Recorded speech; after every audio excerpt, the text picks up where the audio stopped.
Hey, welcome back. We're doing a long video today on Jezebel. My name is Dawn.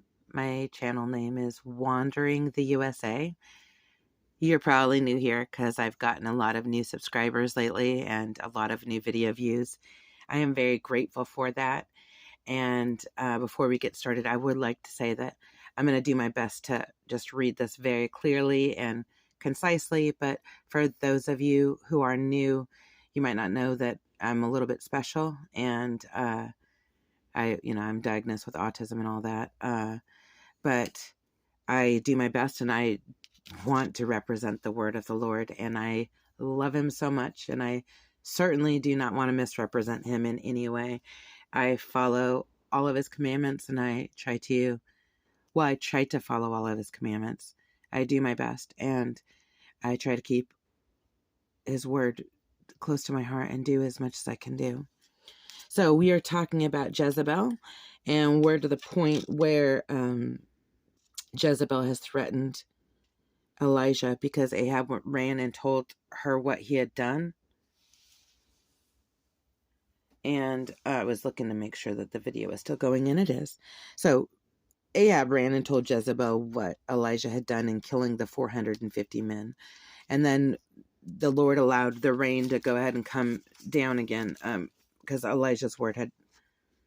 Anyways, it hadn't rained in almost 3 years. So Elijah was sitting in the wilderness underneath of a juniper tree, and he requested that the Lord take his life.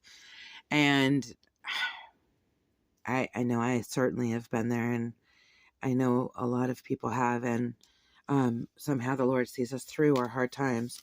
But this is where we are right now. And he lay and he slept underneath the juniper tree, and behold, then an angel touched him, and he said unto him, Arise and eat. And he looked, and behold, there was a cake, bacon on the coals, and a cruse of water in his hand, at his head. And he did eat and drink, and laid him down again. And the angel of the Lord came again the second time, and he touched him, and he said, Arise and eat, because the journey is too great for thee. And he arose, and he did eat and drink, and he went in the strength of the 40 days and 40 nights unto Horeb, the mount of God. And he came thither unto the cave, and lodged there.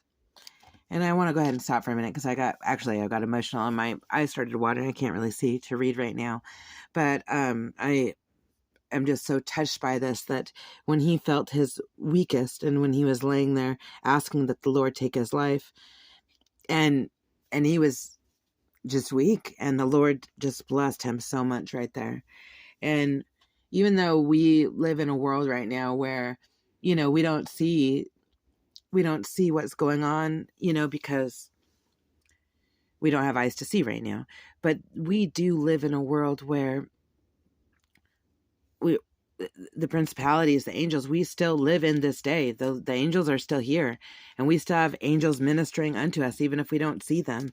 And this is just so beautiful that we really are not alone ever. And there's so many times that we feel alone. And when we look back, I'm thinking about that cliche footprints in the sand poem, but it's not cliche at all. When I look back on the hardest times in my life, and I'm going through a very hard time right now also, but I know that God is right here with me all along the way. And when I look back at some of my hardest times, I see how God saw me through those moments, and I was never alone, even when I felt alone. And he said, I have been very jealous for the Lord God of the host, for the children of Israel have forsaken thy and slain thy prophets with the sword. And even I only am left, and they seek my life to take it away. And he said, Go forth and stand up on the mount before the Lord God. And behold, the Lord passed by, and a great and strong wind wind rent the mountains and break into pieces the rocks before the Lord. I'm going to make sure that you're on. You could see where I'm at.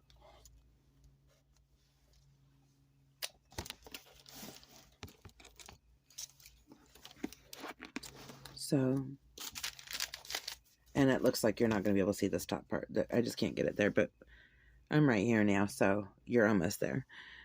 Was not the wind after the wind an earthquake? But the Lord was not in the earthquake. And after the earthquake, a fire. But the Lord was not in the fire. And after the fire, a still small voice. And how many times has God come in a still small voice? It is so beautiful. And it was so when Elijah heard of it that he wrapped his face in a mantle and went out and stood in the entering of the cave. And behold, there came a voice unto him and said, What does not thou hear, Elijah? And he said, I have been very jealous, for the Lord God of hosts, because of the children of Israel, have forsaken thy covenant. That is so sad. And thrown down thine altars, and slain thy prophets with the sword. And I, even I, only am left. And they all seek my life to take it away. So again, he's feeling sorry for himself. Even though the Lord is just... I took a drink. Even though the Lord has just sent him an angel, and then the Lord has shown him a miracle, he's still sitting here feeling sorry for himself. And the Lord said unto him, Go, return on thy way to the wilderness of Damascus, and when thou comest, anoint Hazael the king over Syria. Wow. So he's telling him to leave the desert and go anoint a king, because this King Ahab is horrible. So, I'm going to take another drink.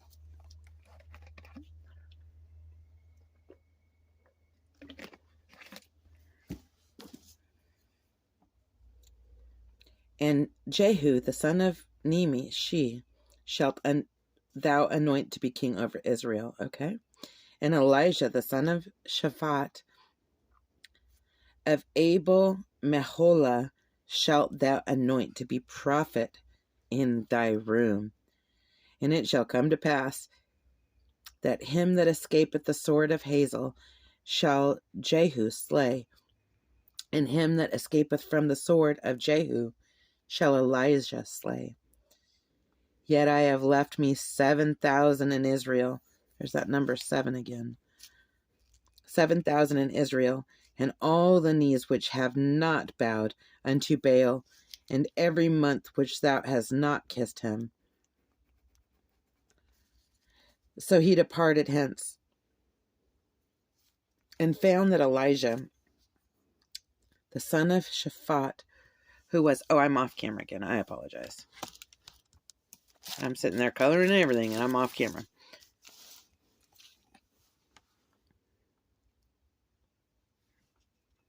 The son of Shaphat, who was plowing with the 12 yoke of oxen before him, and he with the 12, and Elijah passed by him, and cast his mantle upon him. And he left the oxen, and he ran after Elijah, and he said, Let me, I pray thee, kiss my father and my mother, and I will follow thee.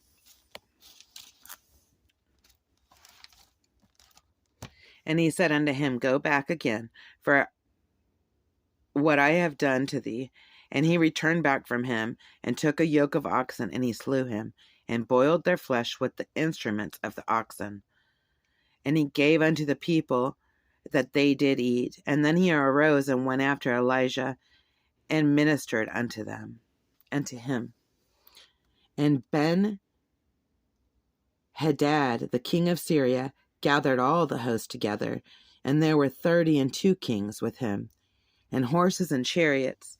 And he went up and besieged Samaria, and he warned against it.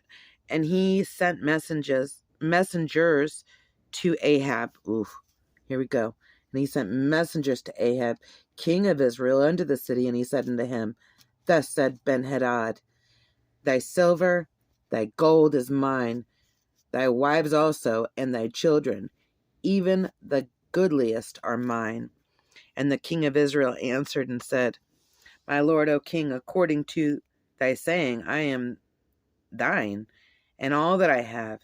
And the messengers came again and said, Thus speaketh Benhadad, saying, Although I have sent unto thee, saying, Thou shalt deliver me thy silver, and thy gold, and thy wives, and thy children, and yet I will send my servants unto thee tomorrow about this time, and they shall search thy house, and the houses of thy servants, and it shall be that whatsoever is pleasant in thy eyes, that they shall put in their hand and take it away.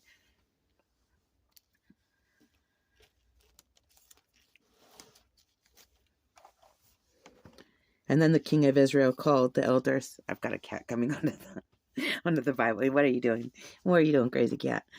Then the king of Israel called unto the elders of the land and said, Mark, I pray you, and see how this man seeketh mischief, for he has sent unto me for my wives, and for my children, and for my silver, and for my gold, and I denied him not. And all the elders and all the people said unto him, Hearken not unto him, nor consent. Don't do it. Wherefore he said unto me, in the messengers of Benhadad, tell my lord the king all that thou didst, and sent my servant. We're going to turn the page. So, that is quite a powerful one. Let me try to get this on camera. I like it to be on camera because I do misspeak a lot. And if you can read it yourself, you'll know if I'm misspeaking. And I certainly don't want to misspeak the Bible at all. But you know that if I do, you can read it yourself right here with me. At first I will do but this thing that I may not do. And all the messengers departed and brought him word again. And Benhadad sent him unto and said, The gods do so unto me, and more also, if the dust of Samaria shall suffice for handfuls for the people that follow me. And the king of Israel answered and said, Tell him, let not him that girdeth on his harness boast himself as he putteth it off. So let me try to understand this. And the king of Israel answered, and he said, Let not him that girdeth on his harness boast himself as he putteth it off. That's an interesting, I'm not sure if I have understanding of what that means. I know that when they've talked about girding a lot, and I know that when we gird our loins, like for instance, for when we armor up and we gird our loins, or for the Passover, and that is a very specific how they girdeth. They cover themselves, like it's a long piece of cloth and it's wrapped around their waist and covers themselves, and they can tuck weapons into it. But I still don't know that I understand what this, if you guys know, and please put it down in the comments below what you think that this might mean. I'm going to do a little bit more. I'm going to look up this verse later on. And it came to pass when Benhadad heard this message that he was drinking, he and the kings of the pavilions, and he said unto the servants, Set yourselves in array. And they set themselves in array against the city. And behold, there came a prophet unto Ahab the king of Israel, saying, Thus saith the Lord, Hast thou seen all the great multitude? Before I will deliver it in thine hands this day, and thou shalt know that I am Lord. And Ahab said, By whom? And he said, Thus saith the Lord, even by the young men of the prince of the provinces. Then he said, Who shall order the battle? And he answered, Thou, you're going to order the battle. And then he then he numbered the young men of the princes of the provinces. and there were 232. That's less than Elijah had just... I'm down here. Sorry about that. That is less than Elijah had just killed. Elijah had just killed 450 men.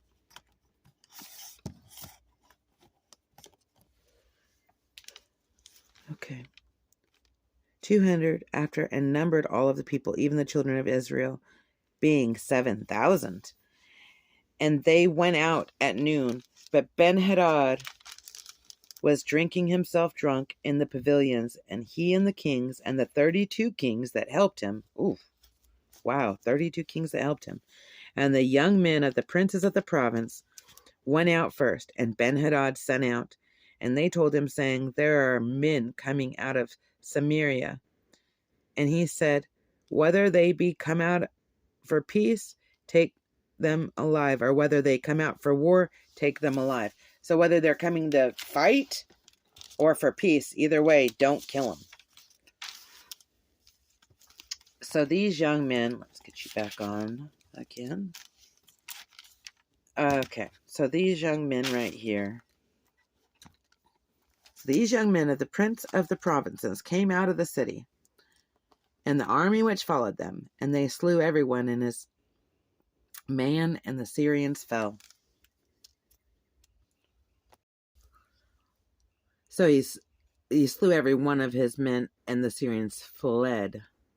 And the Israel pursued them, and Ben-Hadad, the king of Syria, escaped on a horse with the horsemen.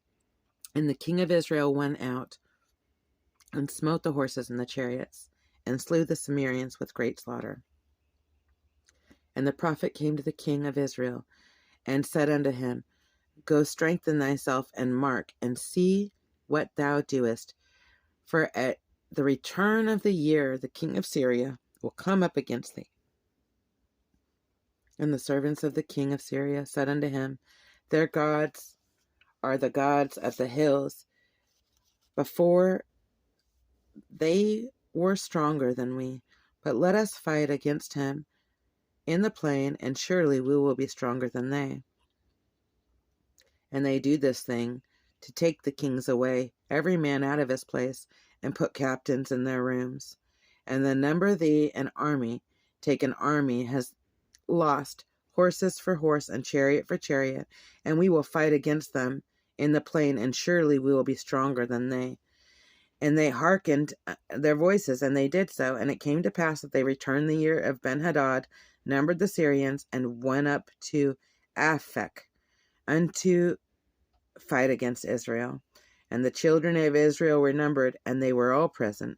And they went against them, and the children of Israel pitched before them like two flocks of goats.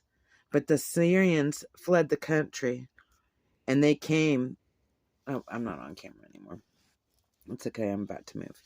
But they came, and the king of Israel, and they said, Lord, because Syrians have said, the Lord of God of the hills, but he is not God of the valleys. Therefore I will deliver all the great multitude of thy hand, and you shall know that I am Lord. And they pitched one over against the other 7 days. And so it was that the 7th day of the battle was joined, and the children of Israel slew the Syrians, 100 and 1,000 footmen in 1 day. Now this is really crazy, because the battle on the 7th day, I wonder if this is the 7th day of the week. Also, I wonder if this is the Sabbath. But the Syrians, 100,000 footmen in 1 day.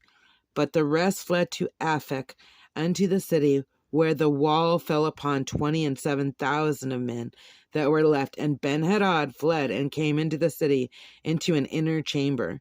And the servant said unto him, behold, now we have heard that the kings of the house of Israel are merciful. Kings, let us, I pray thee, put sackcloth on our loins, and ropes unto our heads, and go to the king of Israel, peradventure that he will save thy life. So they girded sackcloth onto their loins, and put ropes on their heads, and came to the king of Israel. This is really interesting. We've gotten back to that girding our loins. this must be a custom that I need to look this up. Which I will for our next video. I'll know this information next, if it's available. I pray thee, let me not live. And he said, is he yet alive? He is my brother. And now the men did diligently observe whether or not one thing would come from him. And he did so hastily catch it. And they said, the brother Ben-Hadad. Then he said, go ye, bring him. Then Ben-Hadad came forth to him, and he caused him to come up into the chariot. As chariot too. I love thinking about these chariots, because the way that a horse, well, I've got a little horse right here that I'm going to do for one of my brothers in Bible study. I've got 4 colored horses for the end of Revelation. But anyways, I am kind of childlike sometimes. Anyways, these little horses, they would be dragging a chariot, and the wheels are not like wheels. They weren't easy wheels to make. It was hard to make wheels back then. And those horses would do such work to pull the chariot. I'm going to go ahead and end this video right now and try to upload it for Bible study tonight.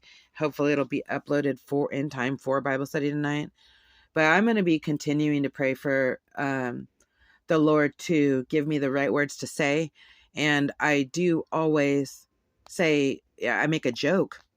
Like all my life, I've been joking for years now, that the Lord using me is like making a donkey to talk, because I stumble with words. Words are extremely difficult for me, and the Lord does speak through me sometimes to people, but normally it's on a one-on-one basis.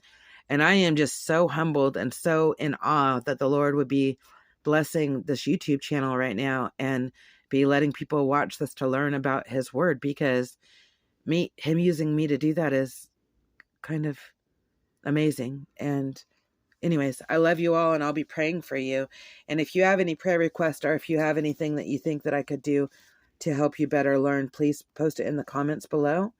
And if you feel led to pray about this YouTube channel, I'd appreciate you doing it. And if you feel led to subscribe and share some of these videos, that would be awesome too, because I know that it is getting to people, and we do all learn differently, and maybe it's getting to people that learn more like me, that they're more visual and they're more deeper in the words and stuff. And I don't know what's going on, but I love you all. Be blessed. The Lord loves you so much, and he's going to see you through whatever you're going through.